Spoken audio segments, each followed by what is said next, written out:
Hi there. I've been covering the music in Final Fantasy VII Rebirth for nearly 2 years now, and while we've gotten to know dozens of composers, arrangers, and musicians along the way, we've heard almost nothing from the game's purported lead composer. That's right, we're finally going to hear from the man whose name comes before everyone else's in the Rebirth soundtrack liner notes. It's about time. I'm Patrick Rainville, and this is the music of the Lifestream. Yeah, that's what we're going with. Following the scene at Shinra HQ, the action returns not to Cloud & Co., but Zack & Co. Holy crap! Remember Zack? It's been a while. We haven't seen this guy since back in episode 1. And speaking of folks we haven't seen, or in this case heard, since episode 1, we finally get the return of Masashi Hamauzu. As Elmira heads upstairs to check on Aerith, a new piece begins.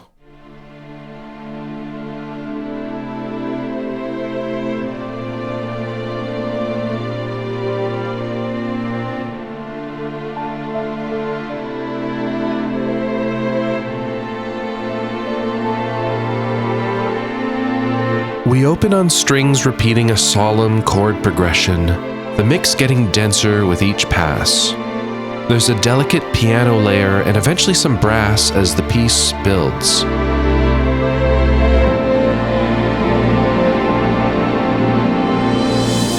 The piece crescendos on a close-up of Aerith as a solo violin plays a dramatic, familiar melody line.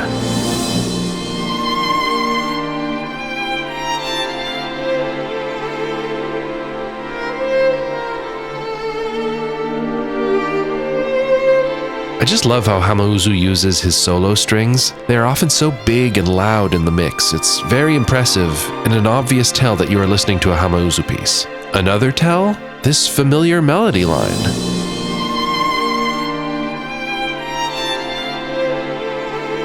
In the first episode of this series, I discussed the strings melody that shows up in Hamauzu's first and preceding piece, Another Buster Sword.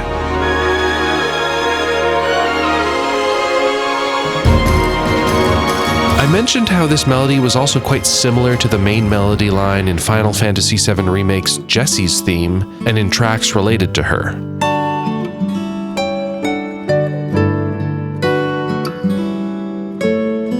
Which begs the question, is the inclusion of Jessie's leitmotif in these Zack tracks intentional? The most logical and boring option is that it's unintentional, and that's just a quirk of how Hamauzu often likes to write his violin lines. However, the possibility that the reference is intentional has some merit too. Up until this point in the story, Jessie's death is probably our first and biggest experience with loss. It's possible that yes, this melody started as simply Jessie's theme, but by the time it returns in Rebirth, the theme begins to embody a bigger concept large enough to also encompass Zack and this strange world both he and Jessie, if Remake's ending is to be believed, find themselves in. Like some sort of broader death or afterlife theme. So what do you think? Intentional or coincidental? I could really go either way on this one.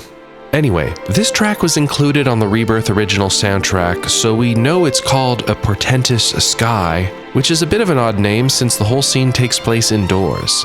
Its inclusion on the original soundtrack also reveals another weird fact. During the brief rest right here, well, that's where the track ends, and we are now in the next piece called End of the World.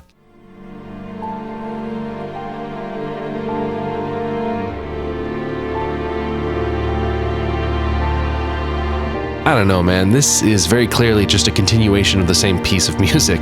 Even the in-game audio file treats it as one audio track.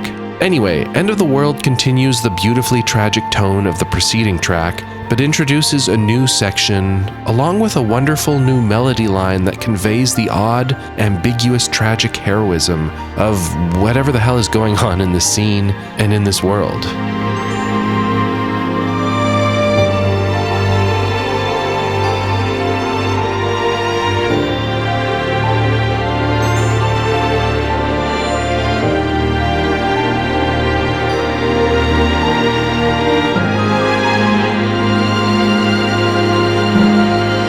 very strong stuff from Hamauzu, as is to be expected from our quote-unquote main composer.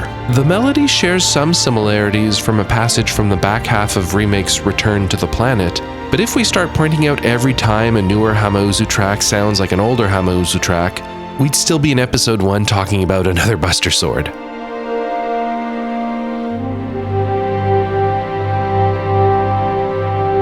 As the scene returns to Aerith, we hear echoes of her theme on the brass, followed by a more overt reference on the piano.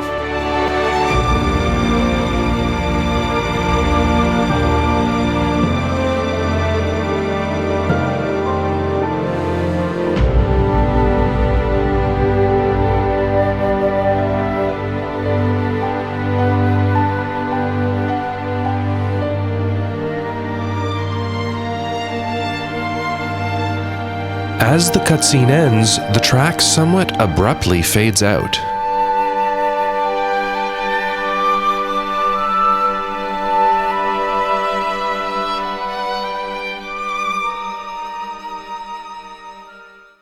If you were to remove that fade out, however, you would hear the piece return to the chord progression from the previous track, A Portentous Sky, in case there was any lingering doubt these two tracks weren't one and the same. Between the strange track division and the slightly awkward fade-out, I wonder if there wasn't a change late in the game's development that required the music to be shuffled around a bit. The shots of Aerith longingly looking up at the sky, before and after the Zack scene, would be perfect thematic bookends, except they wanted to include that Shinra meeting scene in there too, which broke up the flow and, in my opinion, probably broke up the original structure of Hamauzu's piece, and therefore led to this awkward restructuring. That's my unsolicited theory, at least.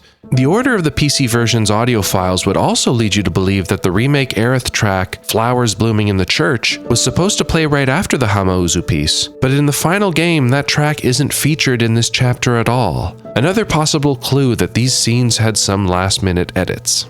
Unfortunately, that is it for Hamauzu in Chapter 7, bringing his total number of Rebirth tracks to 2. Or 3 if you believe the OST.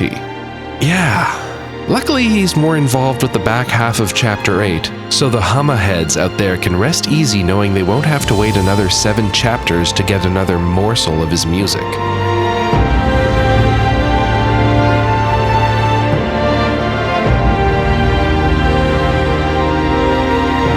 As the party regroups and continues their journey towards the Corel Mako reactor, our next piece starts up.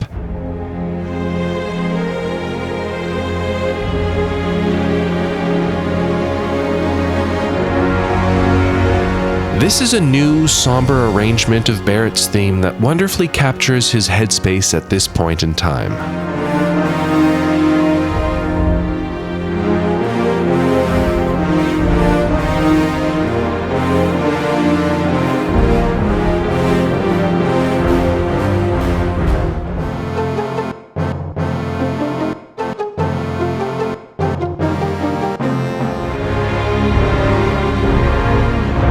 As the party reaches the remains of the Corel reactor, we learn more about Yuffie's own bitter memories about Shinra, which is useful insight for folks who didn't play the remake DLC.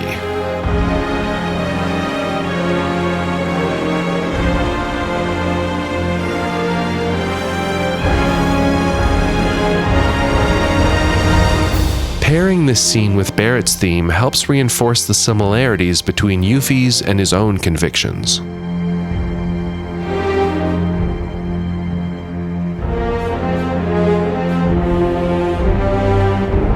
The version of the track you are currently hearing used entirely virtual instruments and is the one heard in the PS5 version. But if you're playing this scene on PC, it plays a higher quality version that uses live instruments instead of virtual ones. That's the version included on the original soundtrack, not the PS5 version.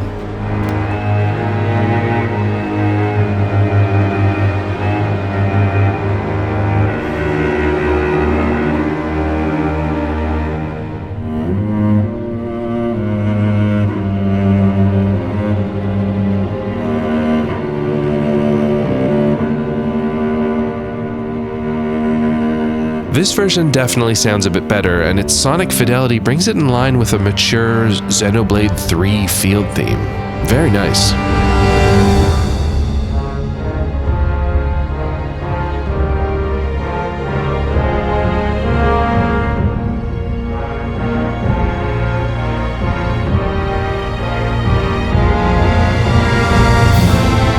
As for why the PS5 version still uses the virtual instruments, i.e. the mock-up track, I'm assuming it's just a technical error and not a case of it not being ready in time for the PS5 version's release. Case in point, this live orchestrated version is audible in the PS5 version, but not until you get to a Red 13 side quest a bit later in this chapter.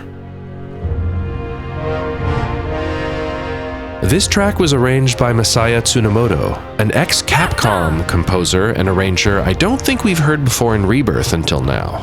But his name comes up a lot in Chapter 7 and 8. He's also known to some as the man with no face, since I'm yet to find a single picture of the guy. But I don't need to tell you about that since you watched Midgar Mysteries, didn't you?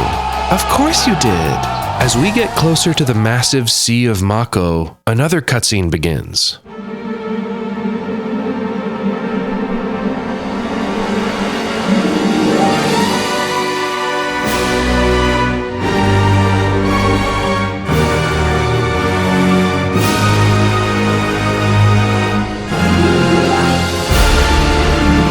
Following the dramatic reveal of a weapon, the cellos begin to play the opening low melody from Final Fantasy VII's Attack of the Weapon.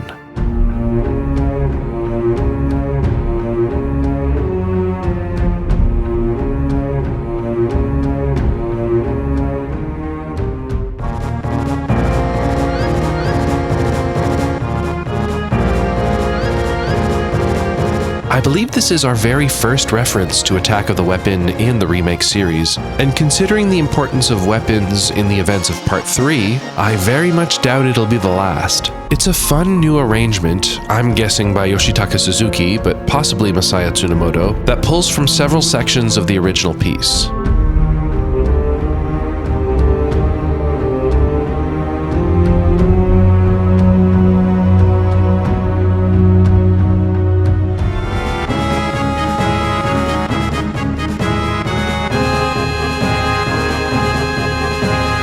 In the original Attack of the Weapon, there's also a reference to Sephiroth's theme.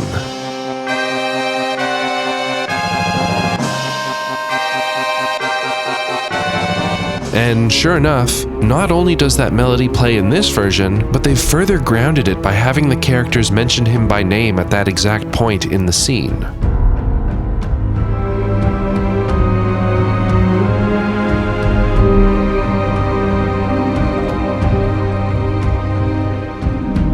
Afterward, the cutscene ends and the track loops, playing until we descend into the nearby coal mines.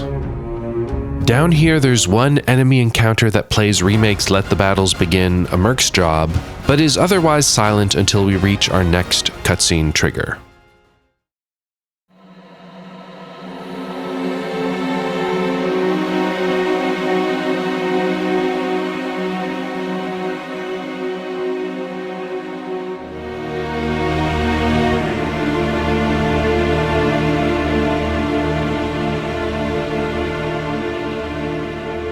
The opening whispery synth and Black Robe's leitmotif all sound quite familiar, but it isn't long before something very interesting happens. First, we see one of the men in black shuffle off the edge into the water below. Note the melody that accompanies the action.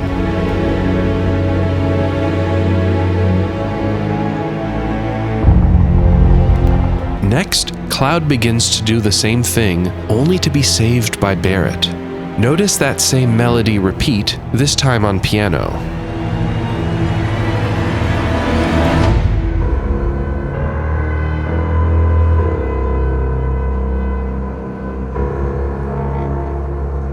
Have we heard this melody before?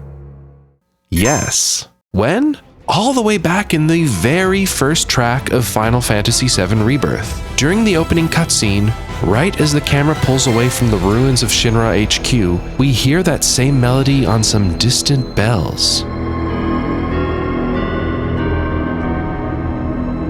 In part 6, I named this the mystery motif because I wasn't sure what this ominous little melody meant. Now that we have a second use case, what can we begin to surmise about its meaning?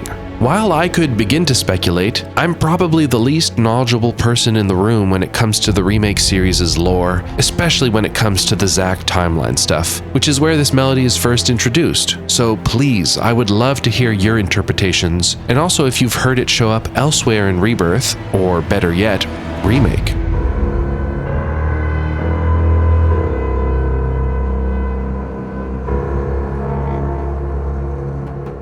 After lifting from black, the scene continues with more ominous, low string lines before seamlessly crossfading into our next track.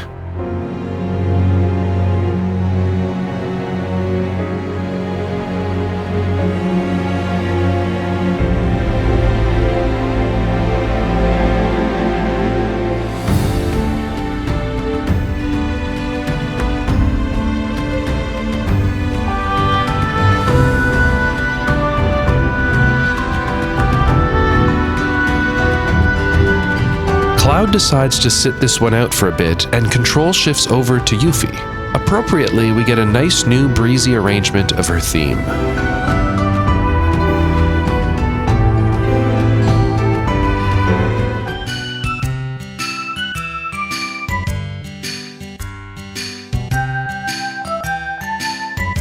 This is a nice palette cleanser after what has been a pretty relentless assault of dark and somber tracks since basically the custom Valkyrie battle last episode.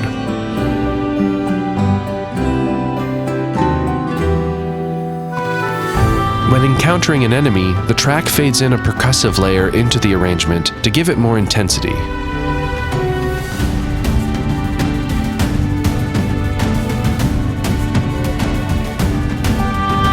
While I usually prefer the more dynamic, high-contrast approach to battle variants that Shotaro Shima employs, this much more subtle method prevents any sort of tonal whiplash, which I think would have betrayed the lighthearted tempo of this Yuffie sequence. Good call. That track fades out as we enter the coal mines. Shortly after, our next area theme starts up.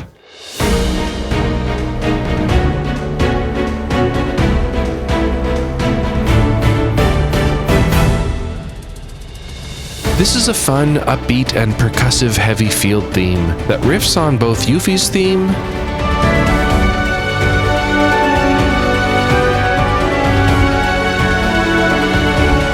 and eventually Wutai.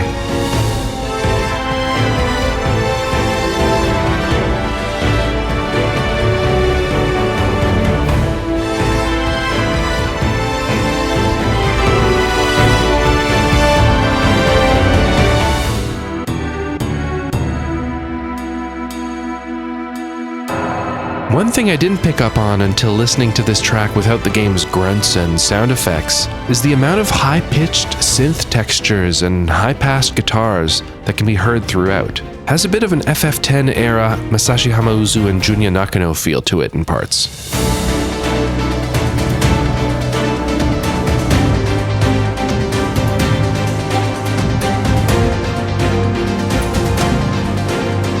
Like with the preceding Yuffie's theme we heard 50 meters back, this one also has a dynamic battle variant that subtly changes the mix.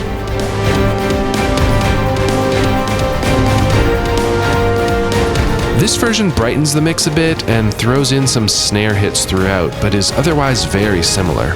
This is the version included on the soundtrack.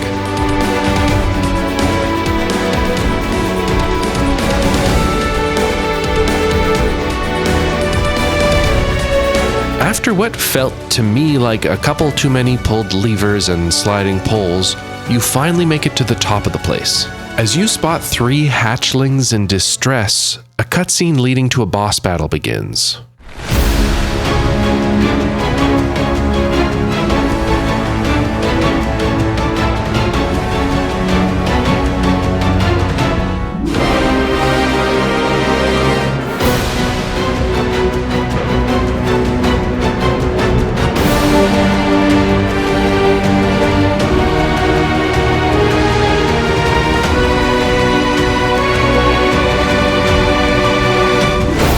While this is Yoshitaka Suzuki's second Rebirth boss battle arrangement, following his monstrous Midgarstormer in Chapter 2, this is his first opportunity as a solo composer.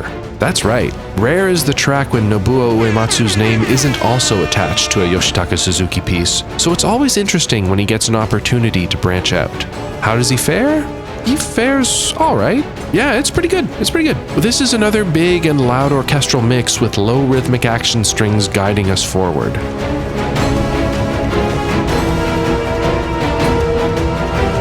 Not too different an approach from some of his remake-era compositions, which ironically enough we'll get to later on in this episode.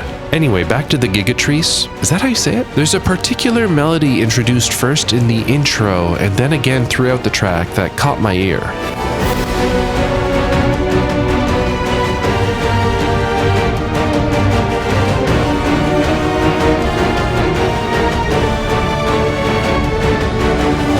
That melody is pretty similar to one we heard before during the brief Chapter 4 Yuffie gameplay sequence, right before she attempts to assassinate Rufus.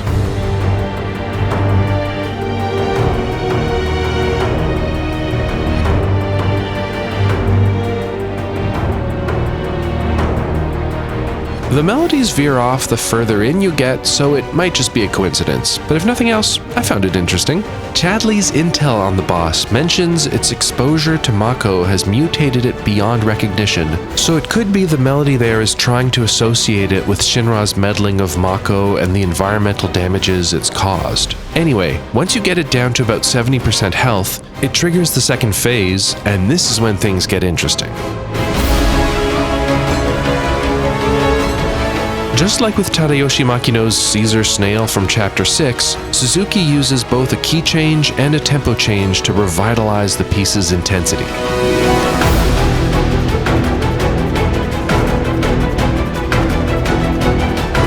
Yeah, this sounds excellent. He also tosses in some fast ascending strings that evoke Shinra.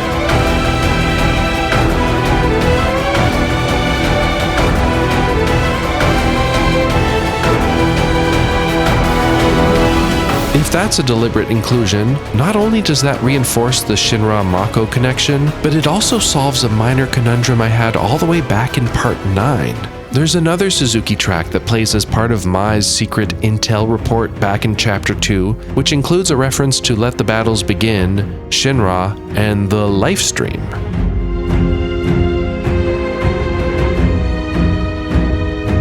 I found the inclusion of both Lifestream and Shinra leitmotifs in this track about hunting rogue wildlife a bit odd at the time, but I'm realizing now I undervalued their connection. And speaking of, once you successfully chase off the Gigatrice, do you hear what I hear?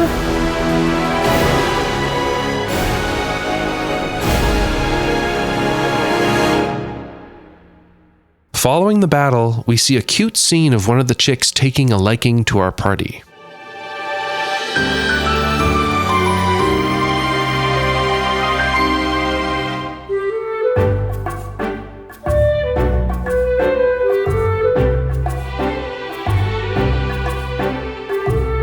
According to my spreadsheet, this is the 9th time Yuffie's theme has shown up in Rebirth so far, making hers the most frequently used character theme outside of Sephiroth and Genova.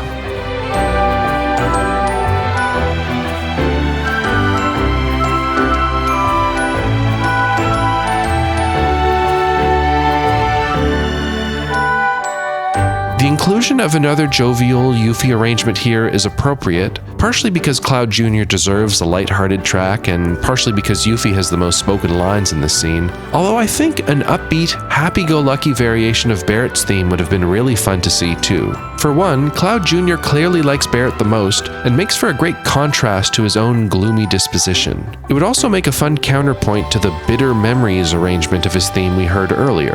That said, making a cheerful, feel-good arrangement of Barret's theme would certainly have required more work than doing the same for Yuffie's, so I can see why that's not a realistic proposition for such a short scene. Also, Yuffie is our youngest, chirpiest party member, so maybe the parallels between her and the bird are strong enough after all. From here, we return to Cloud, Aerith, and Red 13, who can now cross the bridge. This being our Mount Corel hiking crew from last episode, it plays Let's Go Mount Corel and Firework Blade once again. Eventually, the action returns to our first party as they board a mine cart.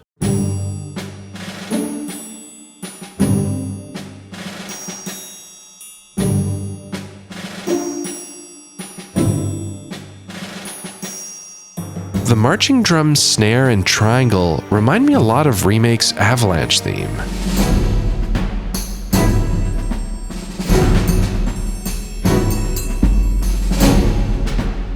I mean, we have 3 surviving members of Avalanche here: Barret, Tifa, and Cloud Jr., along with their ideologically aligned new comrade, Yuffie, although it looks like she might need some convincing.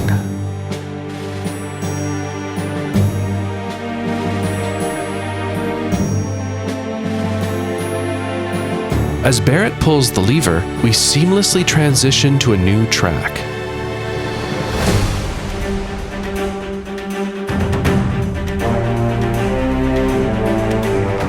We get a swashbuckling ostinato as lower strings play a short 4-note melody that evokes Wutai.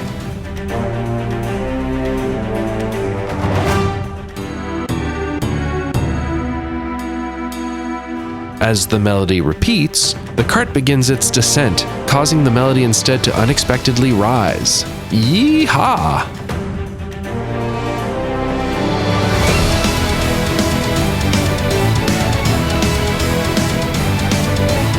Chugging guitars, swirling strings, and a double kick drum all evoke the goofy roller coaster atmosphere. Buckle up, Buttercup.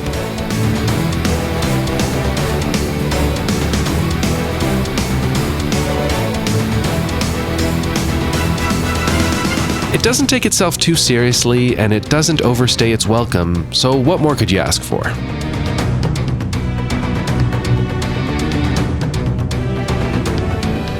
As Cloud & Co. and Cloud Jr. & Co. meet up, we get another new arrangement of Yuffie's theme.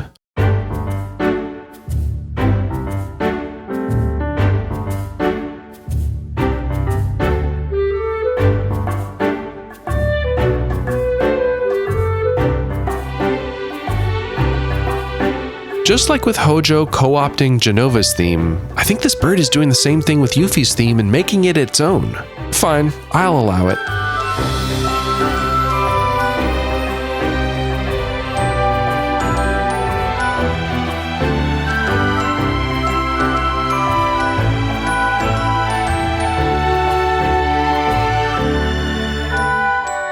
Once the party says goodbye to Cloud Jr., it's time to head to North Corel.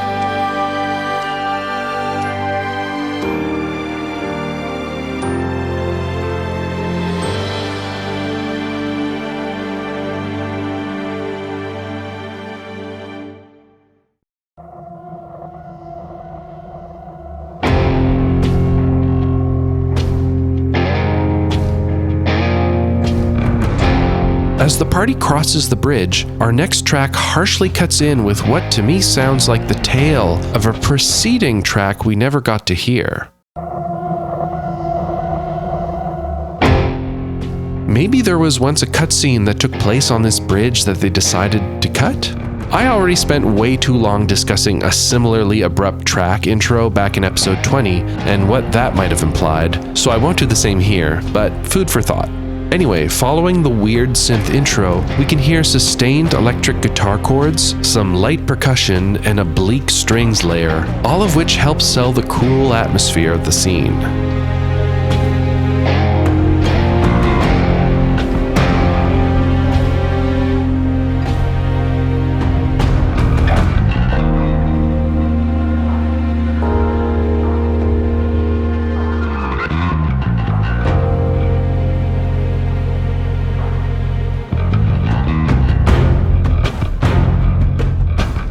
This track is called Mark of a Traitor, one of very few Rebirth tracks that have the exact same name as their FF7 counterpart. The original Mark of a Traitor is a cold, delicate variation of Barret's theme, sucked of all its life.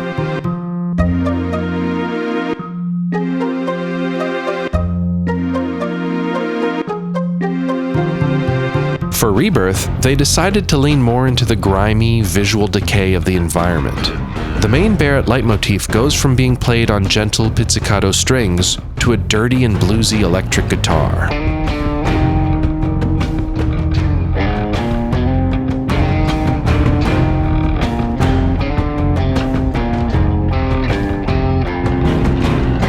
Folks here are even more openly hostile than in the original, and so I think the more aggressive mix fits. We already got the more introspective Barret arrangement in the form of Bitter Memories earlier in the episode. Another great addition is the dirty bass line that opens the track.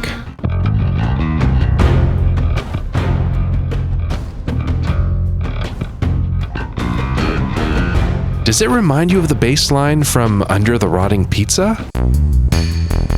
Because that's what it immediately made me think of, and it's such a logical choice. The metaphorical rotting pizza referred to is Midgar's upper plate, with the many inhabitants of the slums below forced to suffer the consequences of the upper crust's decadence. We've seen this vertical division before with Upper and Lower Junon, but there's an even more overt parallel between North Corel and the Gold Saucer, which we will get to soon. The down-on-their-luck folks in Corel are just as much victims of Shinra as the residents of the Midgar slums, so including a variation of the rotting pizza baseline feels thematically very appropriate.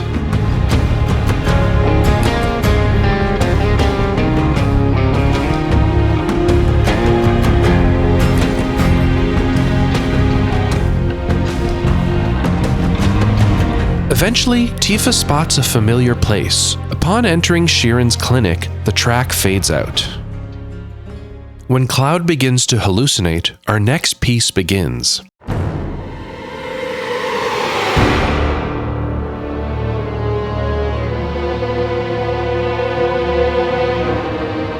Amusingly, the music reveals this isn't actually Sephiroth before the game does. We hear the opening of Sephiroth's theme, but by the third note, the reference fizzles out.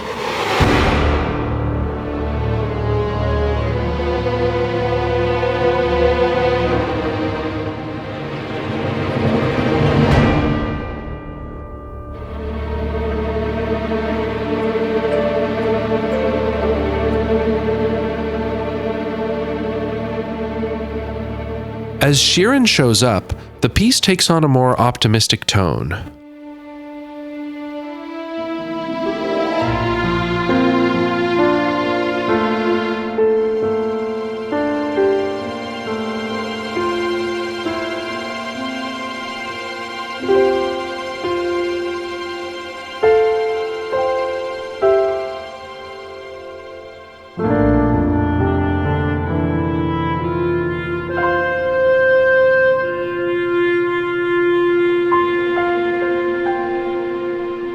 Once we reach a familiar interpolation of the Final Fantasy VII main theme, the piece's connection to the Yuffie remake track, A Hero Lost, becomes more apparent.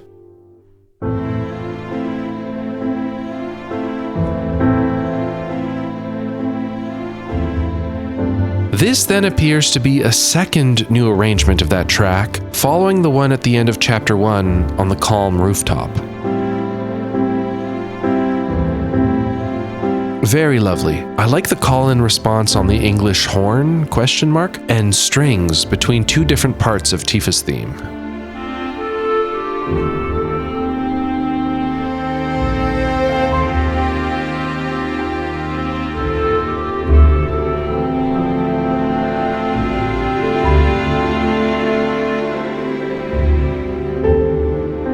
As Sheiran takes his attention away from Tifa, the piece again shifts to something new.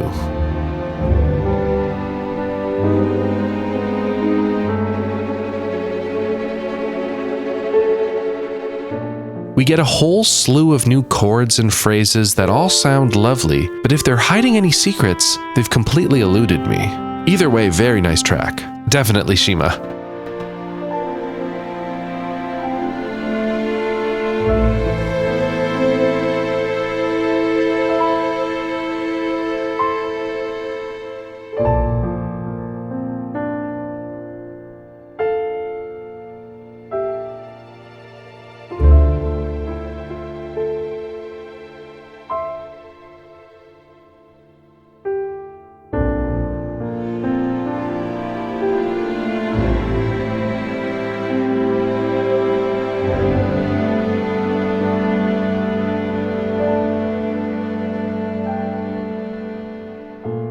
Following the cutscene, we switch to the equally lovely Chapter 1 arrangement of A Hero Lost.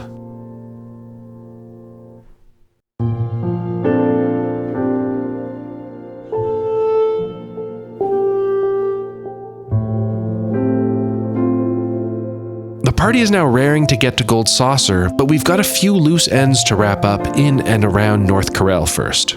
Approaching the town inn, we can hear a man playing some bluesy guitar chords. Not visible, however, is the source of the light percussion and, crucially, whoever is playing the harmonica.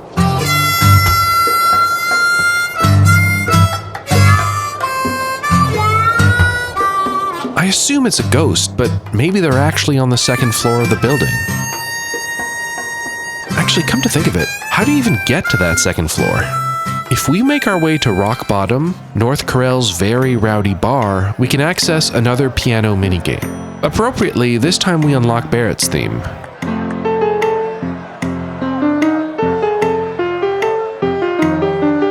This is a nice, lively arrangement of his theme by Janosuke Usui. I especially like how dramatic the last chord is. We can also pick up a rather involved side quest tracking down a couple of missing black-robed individuals. This side quest gives us a first tease of the Corel Desert region, along with its sumptuous battle theme. Although this feels like cheating, I'm going to save that track for Chapter 8. This is also the area I mentioned much earlier in the video that plays the live orchestrated version of Barret's theme, Bitter Memories, even in the PS5 version.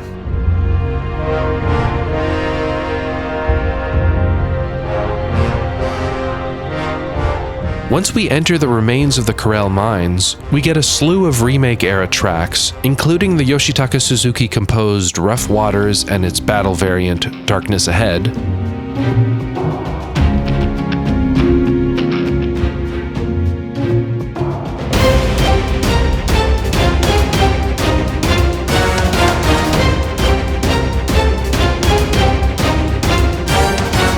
the Twin Peaksy Lurking in Darkness Suspicious Man,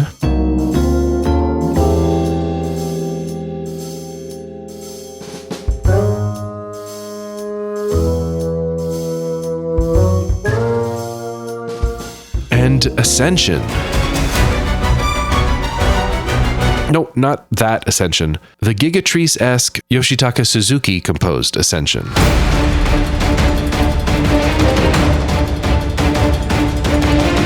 Once we finally find the missing black robes, it plays Yoshinori Nakamura's Yuffie DLC era track, Shinra Victim.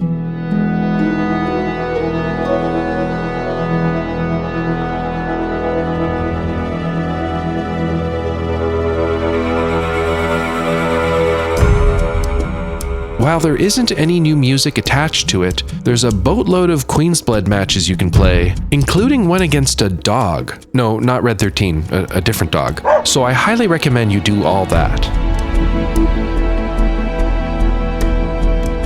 Alright, we've got one last piece of music to cover.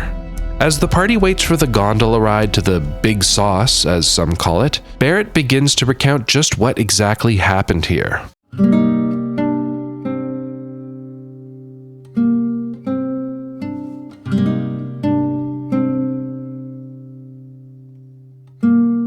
A lone acoustic guitar repeats the opening strings line from Masashi Hamauzu's remake-era track, A Broken World.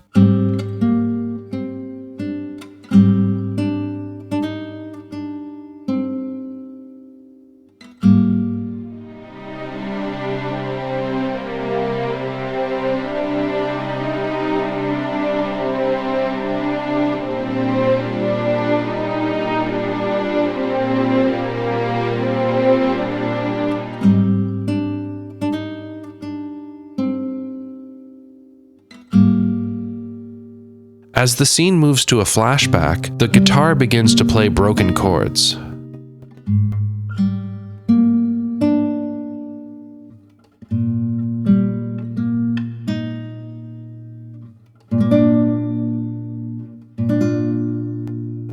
As the discussion between Dine, Barret, and Shinra continues, we return to the opening ostinato and eventually a second harmony line on top.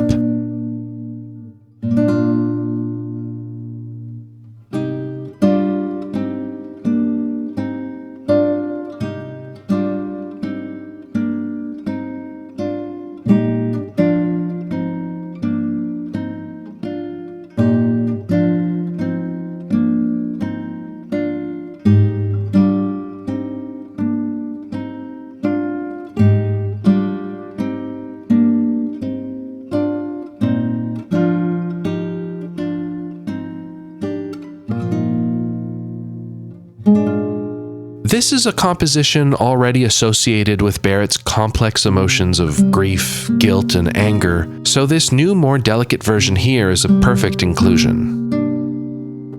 After the scene returns to the present day, we introduce a lead guitar and a strings section to fill out the mix.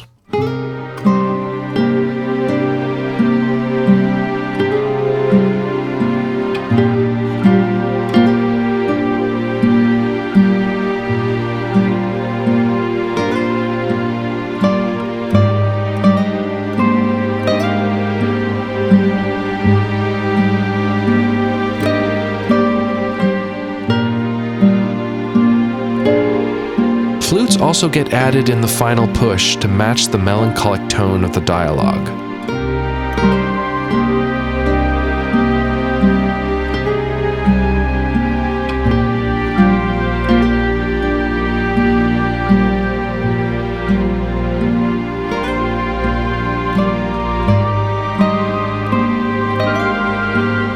Paired with the warm glows of the setting sun, I found the whole sequence quite effective.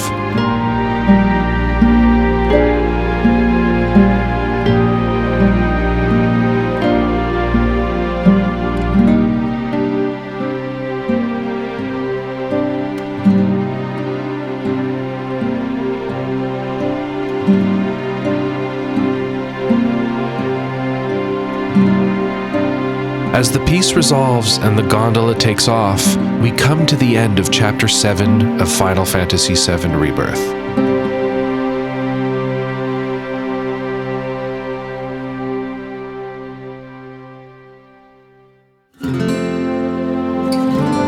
I mentioned at the top of the episode to expect some big changes going forward. Chapter 8 is a doozy. Much longer than any chapter we've covered before, and at my current pace, it would take most, if not all, of 2026 to cover it. And then we have 6 more chapters after that.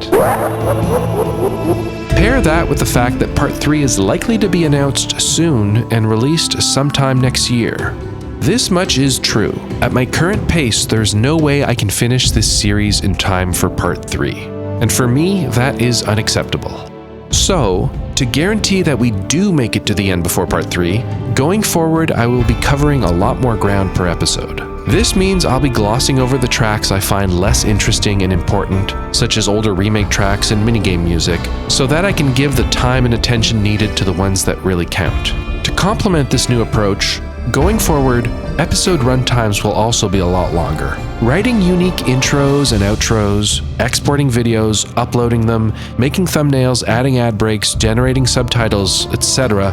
These all add a lot of time to the production of each episode, so by cutting down on that, we'll naturally save a lot of time. If you've watched my non-Rebirth deep dive videos, you'll have an idea of the scope I'm aiming for. Things are going to get a lot meatier. So longer videos and more tracks at a time, all in service of actually getting us to the finish line, instead of having the series fizzle out somewhere in Cosmo Canyon. Sound good? Good. If you want any more information, I encourage you to check out my Patreon, where I've received a lot of helpful input on how to approach these big changes in the weeks leading up to now. I'm very grateful for everyone's help and would love to have you aboard too. Okay, talk to you soon. Take care. Bye.